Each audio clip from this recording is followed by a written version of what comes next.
Hi, welcome back to another session of Getting Real Estate with Stacey. Today I have with me Christine Raffa. We met actually at a networking function, and I was so impressed with what she does. She's a real estate lawyer as well as teaching real estate classes at Hofstra. So I figured I would bring her in so you guys can meet with her. Hi, nice to meet everybody. My name is Christine Raffa. I'm a real estate lawyer with Suris and Associates in Melville, and I'm really happy to be here. Thank you for having me. Thank you. So tell me how you got started in the industry. I went to undergrad school at Iona College, and I always loved the law. Always wanted to do something that had to do with either criminal justice or the law. And came out of college, and one of my first jobs that I applied to was a law firm in Uniondale called Margiata and Rosigliano. I started working for them and was working for them for almost 15 years. While I was working with them, just kind of doing entry level work with them, they said, you're good at what you do. You're come to work on time, put in the effort, and why don't you go to paralegal school so we could pay you some more money? So I said, all right, that sounds great. I went to Nassau Community College it took me 3 years. They had a program then. Finished that program, and about 7 years after that, they came back to me and said, why don't you go to law school? This is silly. Wow. Yeah. And I ended up going to Hofstra Law. And And you were still working there in the interim. yeah, so I was still working there. I went to law school full time and worked full time. That's unbelievable. So they Yes. really helped you, decide on your path. What would you have done if you didn't become I probably would have went into the police department. oh, really? Yeah. Oh, wow. It was Okay. one thing I wanted to do. And then what happened when you left, like after you worked there? So I worked there. And then after I graduated from law school, I ended up getting married. I wasn't married at the time. I ended up getting married and then getting divorced pretty soon thereafter. Um, and Did your career have anything to do with why? it had not too much to do with it, but it definitely was something. It probably was more me. I was really driven. I love to work. I need to be moving constantly, 24/7. And so he was more of a homebody, and so it was just Okay. didn't quite work out. Okay. Yeah. So how did you end up being a real estate professor? Okay, so I ended up then getting married shortly thereafter and having children, and I took a little bit of a leave of absence. And when I went back to work, I ended up going back to work for one of the partners that was at my old firm. Was on his own. The other partners were elderly, and the firm dissolved. And I went back there, and there was a judge that basically was part of the firm. He would come in, have office space, consult with us as with the other lawyers. And he said he was the administrative judge at Hofstra for the paralegal program, and involved with the law school there. And he came to me one day and said, "Hey, we've got this position at the paralegal program for a real estate teacher. Would you like to do it?" Wow. So I went and got certified by New York State to teach for the paralegal program. Right.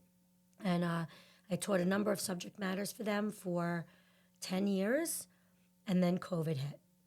Yeah, and so I was an administrator there with them as well for a period of time, about 2 years, overseeing, being a liaison between the teachers and the students at that point in time. And then COVID hit. I took on some other classes, so I teach the real estate salesperson's course now over there, and I teach the title closer course. Oh, that's now. great. And I still teach there to this day. But you said you just were telling me before we started taping that you're doing it remote. Yeah, so we do it from home. It's a Zoom class. I get anywhere from 30 students to, we had 71 students in one of the last classes for the real estate salesperson's course. I co-teach it with 4 other teachers because it is a 78-hour course. But it's wonderful. I love it. We teach it from home. And So, do you see age-wise of the I say kids because I think Right. college, but what are the ages of the people coming into taking classes? And you would also think because of the way the industry is now, like with the home prices and the mortgage rates, that people would not want to become a real estate, agent or Yeah. something. But obviously not if you're having 70 kids in the class. yeah, so that was just the last class that we had, which was a couple of months ago. So as to the age thing, we get such a large range. It's actually amazing. We get some students that are graduated from college and just don't know what they want to do. Remember, it's a continuing education course, so you have to have a college degree before you take it, 2-year degree. And so we get a lot of right out of college, don't know what they want to do, and this Great is to what have the license. Of it's. course. I mean, Of it's course. really a great Right. It's like a license to have. no-brainer. No Of course. brainer. Part time, full time. You could do it. Exactly. Anytime. Exactly. Which we've had women on here that have done it. They're pharmacists. They do this part time, or they do other things, Right. and they do this part time. It's a home run job. Right. Of course. And then we get retirees that are just either bored or do need an additional income, Right. And looking to pick up and not work full time, work on their own schedule, that kind of thing. It's really a great job for that. Right. Absolutely. Yeah. And as far as the title closing, you do that as well there Yeah, too. I teach the title class. So do they need to be notarized before the class? Yeah, they have to become notaries, not before the class, but in order to work as a title closer, you have to be a notary. So I always tell them my first, introduction is first and foremost, sign up for the notary exam. So now, if somebody said to you, I don't know if you actually get to, well, not really because you're most it's remote, but if somebody said to you, I just graduated college, I don't know if I should go for the title class or if I should go to real estate. Has anybody ever asked you that? Yeah, so I actually sometimes get emails from the administration that people email them and say, like, what's the difference? People sometimes don't know the difference. Being a real estate salesperson, you have to get licensed with New York State. You have to work for a company or go out on your own at some point. Title closer is not a licensed job. You don't need a license. You don't need any kind of higher education. You can take the title closer course without any college background or anything. But you need to pass the notary test. You have to pass the notary exam, New York State's notary exam, but there's no exam to be an actual title closer. You just have to find your way into the industry, which I also explain in the class. Being a real estate salesperson is definitely more money. But as to your question before about, in this time right now where real estate is kind of at a lull, do we see a lot of numbers in the salesperson's class? We actually don't drop off that much, believe it or not.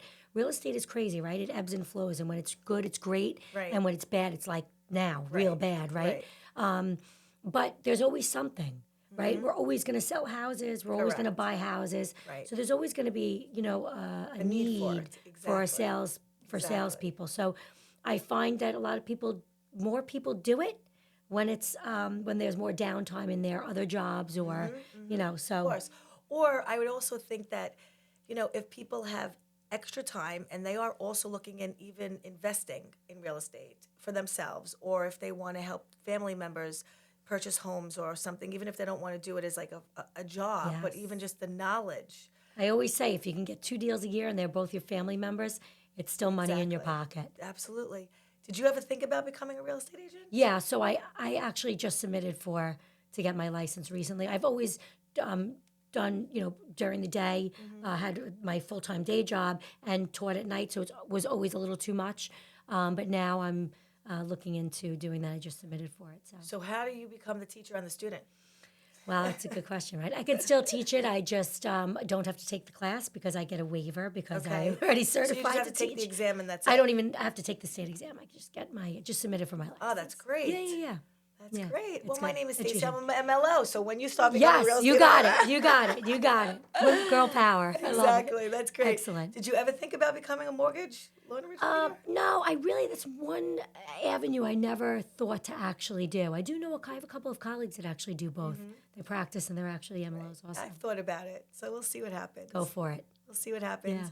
And what do you do when you're not? I mean, you're so busy between being a lawyer and a professor, and what do you do on your downtime? I have 2 teenagers Oh, there you go. That's and a cool. husband that acts like a teenager. Oh, No, yes, of and a course. husband. He's wonderful. He's great. How old are your teens? 15, and my daughter will be 16 on Wednesday, and my son very will be nice. 15. Yeah. Very nice. Yeah. So I just Uber them around. Yeah. Until they start driving, that's what it is. Right. And I'm teaching one to drive now. So yeah. Very nice. Yeah.